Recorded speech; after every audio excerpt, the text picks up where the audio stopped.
Interesting introductions. I thought you were getting up and leaving, Angie. So our themes this month are about change.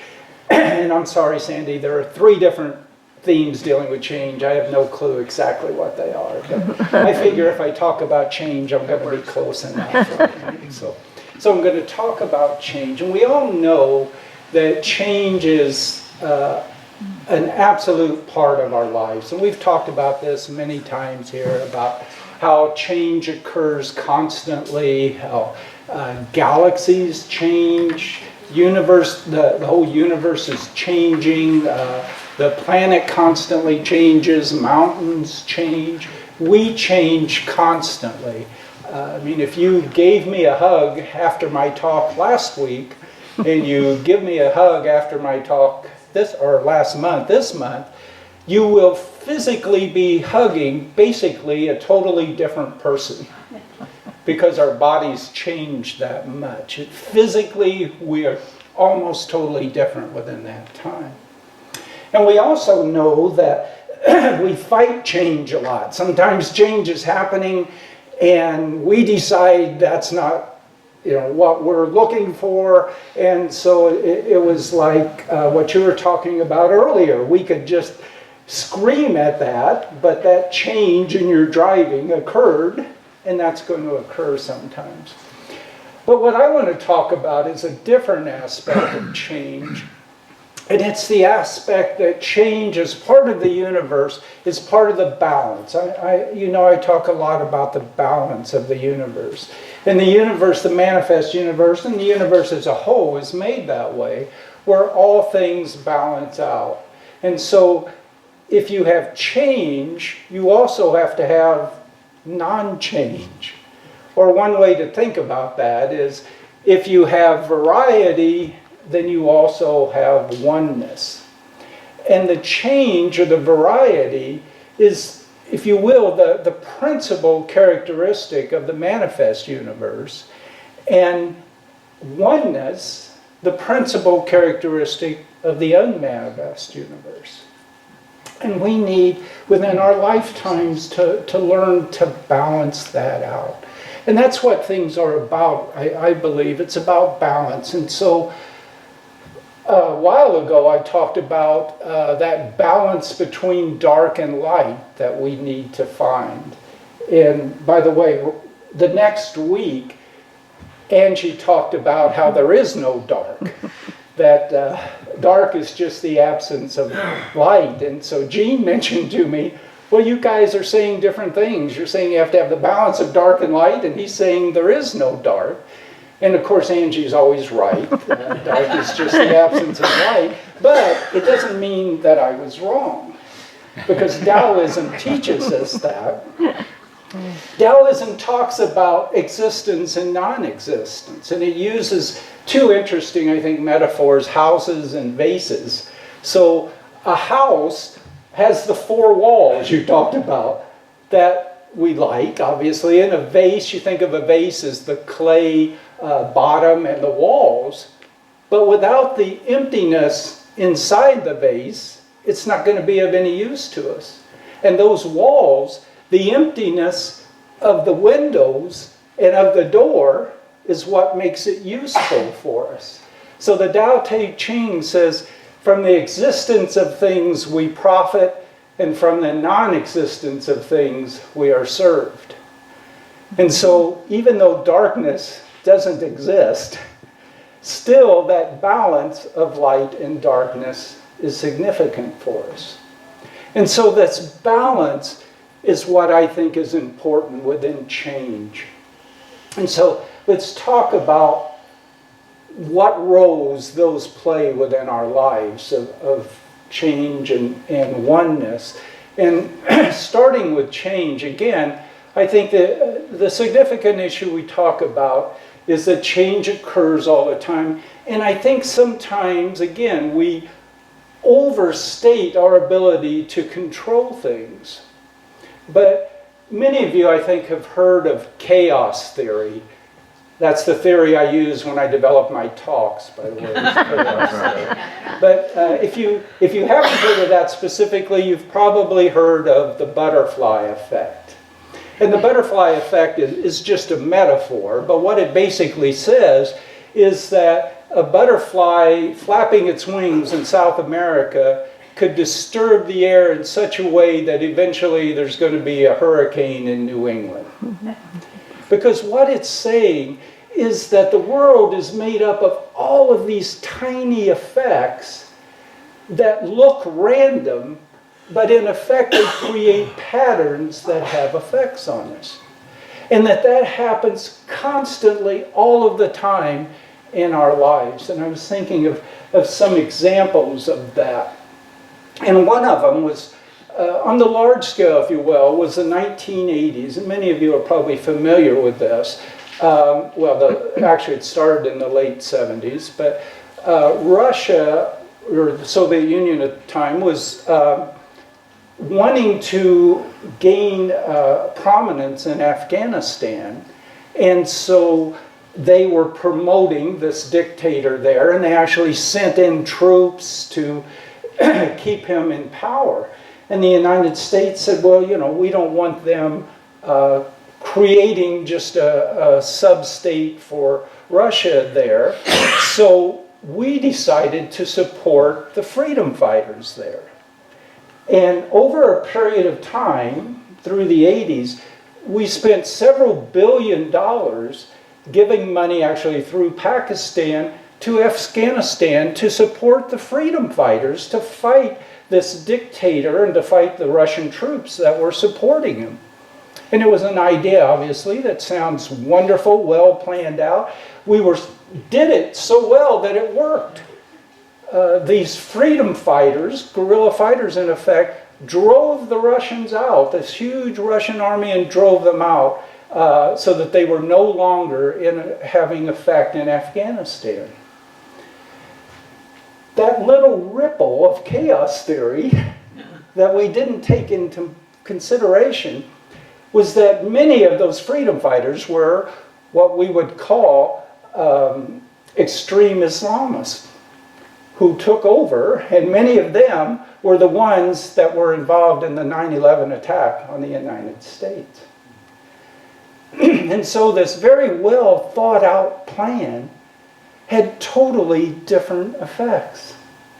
And that happens with us personally a lot. And an example for me I thought of, and you certainly know about this, but I was executive director of Heartland Opportunity for a long time. And things going well, it's a good job, it's working out for me. But as executive director, I worked directly for the board. There were things happening on the board which made me uncomfortable, and I said, I need to look for another job. And so I was offered another job, and Jean and I discussed it. She makes all the final decisions, by the way. And so we looked at all those things, the pay, the benefits. Its office was in Fresno. How would that affect us? And, all of these aspects of the work, and said, yeah, actually, that's a good decision. So I took that. And so I went to work for them. And it had its issues, but it worked out well. It was a good job for me. I just retired from it not long ago. And all of those business aspects of it were very good. But there was another part that really never came to mind that I thought, wow, that's very interesting now, because I'm sure many of you know, Angie and Stella are basically running the Emerson Theological Institute and the Emerson New Thought Center and doing an awesome job with that. Reverend Sandy and her group, lots of you, are running the PLC, doing all of these things to keep it going, to promote it, and it's going well. And where that comes in is that wasn't the case, 12 so years ago. Heartland had a center here. Many of you know that. And so once a week I was up here, and as executive director, my hours were real flexible. So I would go meet with Angie regularly. I would meet with the ministers. I would help set up the chairs every Friday, went to conferences, incorporated in Receiving Thought Center, extremely involved. But when I took the other job, we didn't have a site here. So I wasn't coming here. And, as often happens in those cases, they didn't quite tell me how badly off the organization was.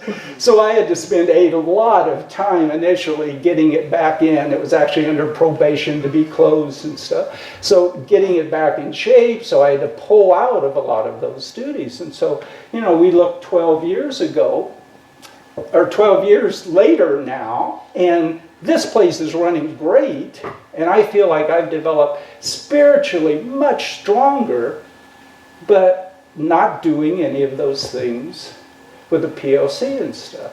And so it was a huge change in my life that was not part of my decision-making process. And so part of that then is looking at, we can't control all of that.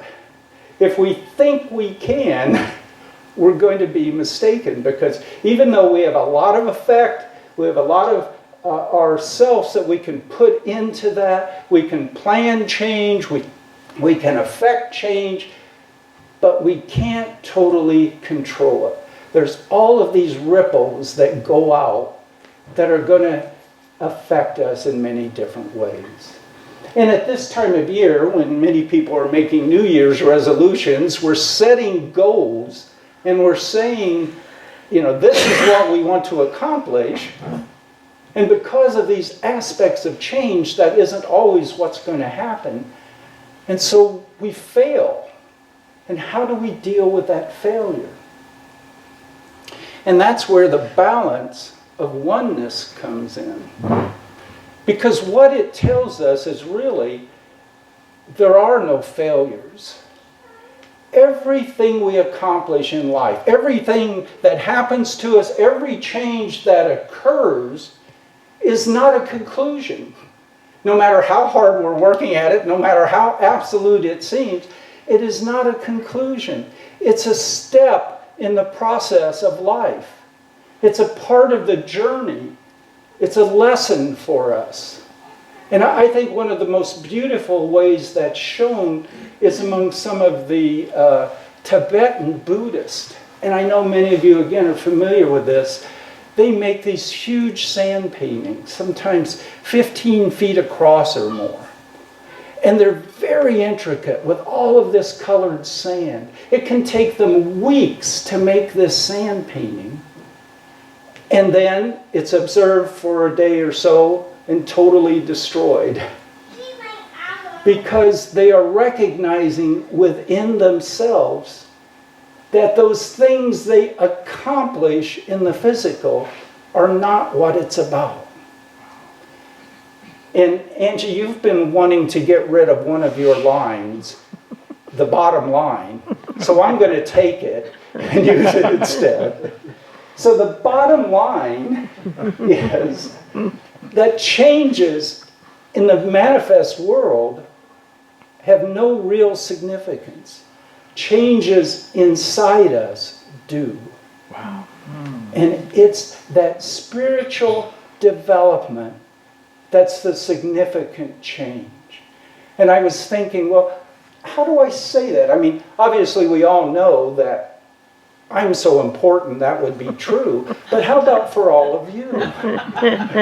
Why would it be significant for the universe, for everybody, that the change inside them has significance? And I was thinking about that, and I thought, well, the universe has gone to a lot of trouble to get us here. I mean, not only balancing this world with the right amount of oxygen and water and all of that, but think about this. Okay, so you have 2 parents, mother and father, 4 grandparents, because they each have a mother and father, 8 great-grandparents, and if you go back to the time of the Pilgrims even, say, the time the Pilgrims came over, it took 16,000 people having babies to get you here. So think of the effort the universe has put in to just having you here for the purpose of your spiritual development. And so what is this internal change, this spiritual development that's important? It's the change to changelessness. It's the change inside us when we can realize that these things that happen, wonderful things or things we'd rather not see, when these things happen, we're the same inside. We're the same divine being with the same connections to the divine, no matter what happens out there. And so for me, the theme for the changing is the internal change to changelessness. Beautiful.